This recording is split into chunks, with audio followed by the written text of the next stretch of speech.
হেই বন্ধুরা, আজকে তোমাদেরকে এমন এক রূপকথার গল্প শোনাবো যা শুনলে তোমরা চলে যাবে একদম ছোটবেলায়, যেখানে তোমাদের বাবা মা তোমাদেরকে রাজা রানী এবং দৈত্য দানবের গল্প শোনাতো। যেখানে রয়েছে একটা রাজ্য এবং সেই রাজ্যের রাজকুমারীকে পাহাড়ের বিশাল বড় দানব ধরে নিয়ে যায়। তখন তাকে বাঁচাতে গল্পের নায়ক মানে গরিব একটা ছেলে তার জীবন বিপন্ন করে কিভাবে রাজকুমারীকে সেখান থেকে বাঁচিয়ে এনেছিল, সেই সম্পূর্ণ অ্যাডভেঞ্চারাস গল্পটি আজকে আমরা তোমাদের সামনে নিয়ে এসেছি। বেশি কথা বলবো না, চলে যাব ঘটনায়। এটা আমাদের চ্যানেলের প্রথম ভিডিও, তাই আমাদের পাশে থাকতে এখনই শুভ্র সিনেমাকে সাবস্ক্রাইব করে ফেলো।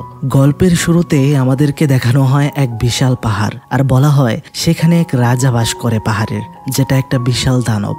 সেখানে সে ঘুমিয়ে আছে। সেই পাহাড়ে গেলে কেউ আর ফিরে আসে না। এরপর আমাদেরকে একটি রাজ্য দেখানো হয় যেখানে একটা রাজকন্যা থাকে। সবাই চিন্তিত থাকে, যদি এই রাজকন্যার 18 বছরের মধ্যে বিয়ে না হয় তাহলে ওই পাহাড়ের রাজা মানে সেই দৈত্যটা এসে তাকে নিয়ে যাবে। রাজকুমারীর নাম ক্রিস্টেন এবং সবাই চায় রাজকুমারীর বিয়ে রাজকুমার ফ্রেডরিকের সাথে হোক।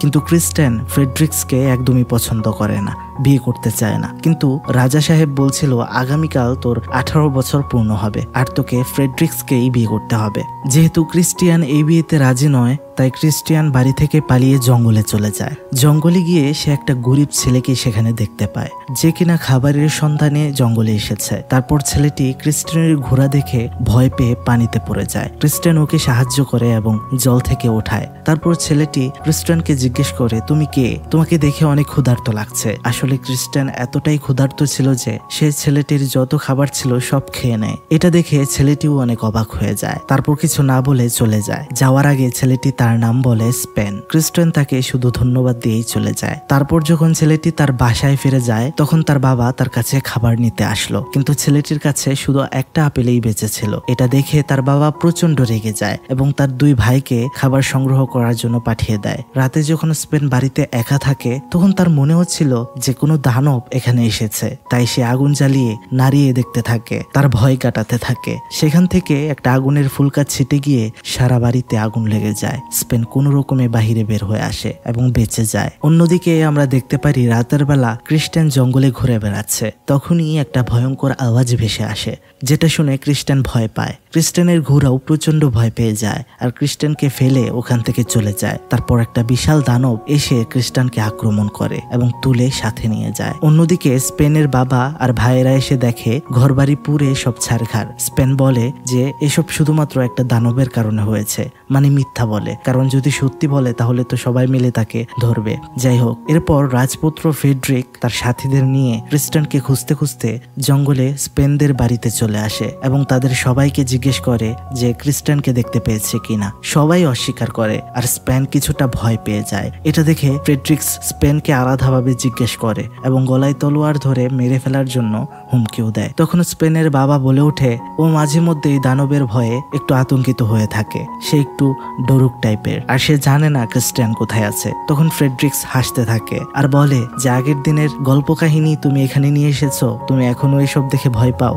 এসব দেখে সে হাসাহাসি করতে থাকে। তখন স্পেন জিজ্ঞেস করে ফ্রেডরিককে যে আপনি রাজকুমারী ক্রিস্টিয়ানের সাথে কি করবেন? তখন ফ্রেডরিক্স তাকে বলে ওকে আমি ধরে নিয়ে যাব এবং বিয়ে করব। বিয়ে করার পর ওর বাবার সমস্ত রাজত্ব, সিংহাসন সবকিছু আমি নিয়ে নেব। তারপর রাজকুমারীকে আমি মেরে ফেলবো। এজন্য যে আমাকে রাজকুমারীকে খুঁজতে সাহায্য করবে তাকে অবশ্যই আমি পুরস্কৃত করব। তারপর আমরা দেখতে পাই সেখান থেকে ফ্রেডরিক্সের দলবল নিয়ে সে চলে যায়। স্পেনের বাবা তার দুই ভাইকে কিছু টাকা দিয়ে দেয় এবং বলে আমাদের যেভাবেই হোক ক্রিস্টিয়ানকে খুঁজে বের করতে হবে এবং পুরস্কার পেতে হবে। আমরা যদি ওখান থেকে কিছু টাকা পাই তাহলে আবার নতুন করে একটা বাড়ি তৈরি করতে পারবো। তখন স্পেন বলে আমি তাহলে করব কি? স্পেনের বাবা বলে তোমার যা খুশি তাই করো, যেখানে মন চাই সেখানে যাও, কিন্তু এখানে আর ফিরে এসো না। মানে বন্ধুরা, স্পেনের দুই ভাইকে তার বাবা অনেক আদর করতো তাকে ছাড়া। স্পেনের সাথে তার বাবা খারাপ ব্যবহার করায় তার মনে অনেক খারাপ হয়ে যায়। বাবার অনিচ্ছা সত্ত্বেও স্পেন তার দুই ভাইয়ের সাথে যেতে শুরু করে। কিছুটা যাওয়ার পর স্পেন রাস্তায় একটা আয়না কুড়িয়ে পায় এবং তার ভাইদের এটা দেখায়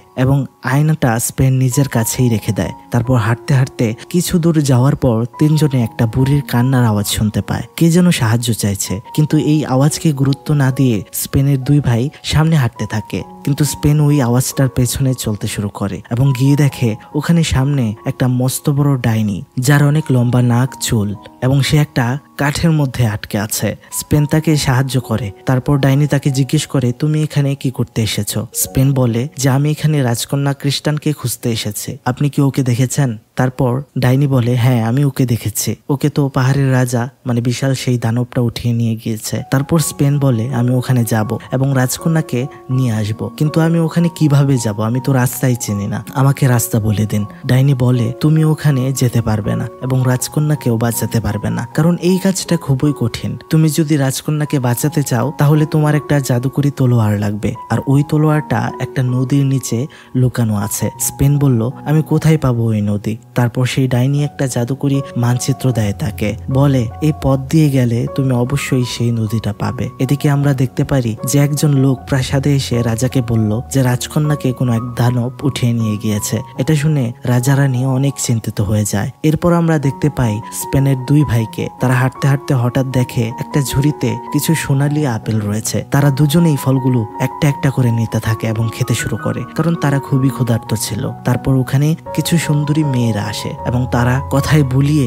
দুই ভাইকে তাদের সাথে নিয়ে যায়। এরা আসলে ডাইনি, কিন্তু স্পেনের দুই ভাই এটা বুঝতে পারছিল না। অন্যদিকে স্পেন মানচিত্র অনুযায়ী হাঁটতে থাকে, কিন্তু কিছু পথ হাঁটার পরে পথ শেষ হয়ে যায়, কিন্তু কোনো নদী পাওয়া যায় না। তারপর এখানে স্পেন একটা সোনালী আপেলও দেখতে পায় এবং আপেলটা খেতে থাকে। আপেল খাওয়ার সাথে সাথেই সাথে থাকা গুহাটার দরজা খুলে যায়। তারপর স্পেন গুহার রাস্তা দিয়ে হাঁটতে থাকে। সে গিয়ে দেখতে পায় তার দুই ভাই এবং কিছু মেয়েরা ওখানে খাওয়া দাওয়া করছে। সেখানের একটা মেয়ে এসে স্পেনকে ওখানে নিয়ে যায়। স্পেন গিয়ে দেখতে পারে তার ভাইয়েরা যা খাচ্ছে তা আসলে পোকামাকড় ছিল, ভালো কোনো খাবারই ছিল না। তারপর স্পেনকেও খাবার দেওয়া হয় এবং একটি মেয়ে স্পেনকে একটা সোনালী রঙের আপেল খেতে বলে। স্পেন সবকিছু বুঝতে পারে, সে আপেলটি খায় না, আপেলটি খাবার ভান করে নিচে ফেলে দেয়। তারপর স্পেনের কাছে সবকিছু পরিষ্কার হয়ে যায়। স্পেন দেখে যে মেয়েগুলো সব এক একটা ডাইনি। তারপর স্পেন ওদের সাথে মিল দেয় আর দুই ভাইকে বাহিরে নিয়ে আসার চেষ্টা করে, কিন্তু তখনই আরেকটা ডাইনি ওদেরকে আক্রমণ করে। ওরা কোনো রকমে ওখান থেকে বেরিয়ে আসে।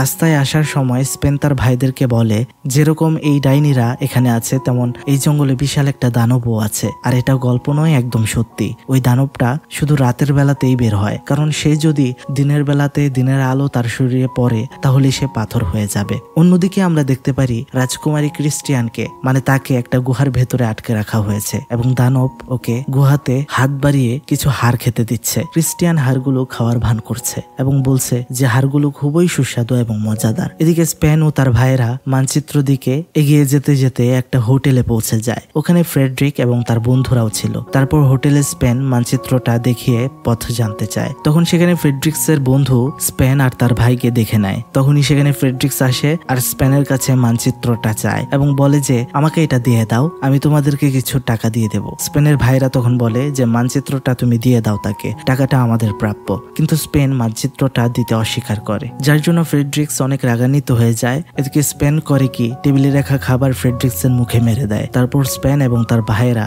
দ্রুত ওখান থেকে পালিয়ে যায়। সাথে সাথে ফ্রেডরিক্স আর তার লোকেরাও তিন ভাইয়ের পেছনে তাড়া করে। স্পেন ও তার ভাইয়েরাও দৌড়াতে দৌড়াতে এমন এক জায়গায় গিয়ে পৌঁছায় যেখানে আগানোর আর কোনো রাস্তা নেই। তারা দেখে তারা সবাই পাহাড়ের উপর দাঁড়িয়ে আছে এবং অনেক নিচে একটা নদী। সেখানে কোনো উপায় না পেয়ে তারা নদীতেই ঝাঁপ দিয়ে দেয়। নদী থেকে উঠে স্পেনের ভাইয়েরা এই সমস্যার জন্য স্পেনকেই দায়ী করতে থাকে এবং বলে যে তোমার জন্য এমন সমস্যা হয়েছে, যদি মানচিত্রটা তাদেরকে দিয়ে দিতে তাহলে এত সমস্যা হতো না, আর এখন ফ্রেডরিক্সও আমাদের শত্রু হয়ে গিয়েছে। তারপর এই কথার জন্য তিন ভাইয়ের মধ্যে তুমুল ঝগড়া বাঁধে। আরেক ভাই কোনো রকমে তাদের মধ্যে ঝগড়া থামায়। স্পেনের কাছ থেকে মানচিত্র নিয়ে সে অনুযায়ী তারা আবার চলতে শুরু করে। যাওয়ার পথে রাস্তায় স্পেন একটি ভাল্লুকের চামড়া পায় এবং সেটা নিজের কাছে রেখে দেয়। হাঁটতে হাঁটতে স্পেন এবং তার ভাইয়েরা এমন একটি জায়গায় গিয়ে পৌঁছায় যেখানে শুধু কুয়াশা আর কুয়াশা, কিছুই দেখা যাচ্ছে না। তারপর তারা আন্দাজে হাঁটতে থাকে এবং স্পেন তাদের ভাইয়ের কাছ থেকে আলাদা হয়ে যায়, যেখানে ফ্রেডরিক হঠাৎ করে এসে তার ভাইদেরকে ধরে ফেলে এবং স্পেনের কথা জিজ্ঞেস করে। তার ভাইরা সেখানে মিথ্যা কথা বলে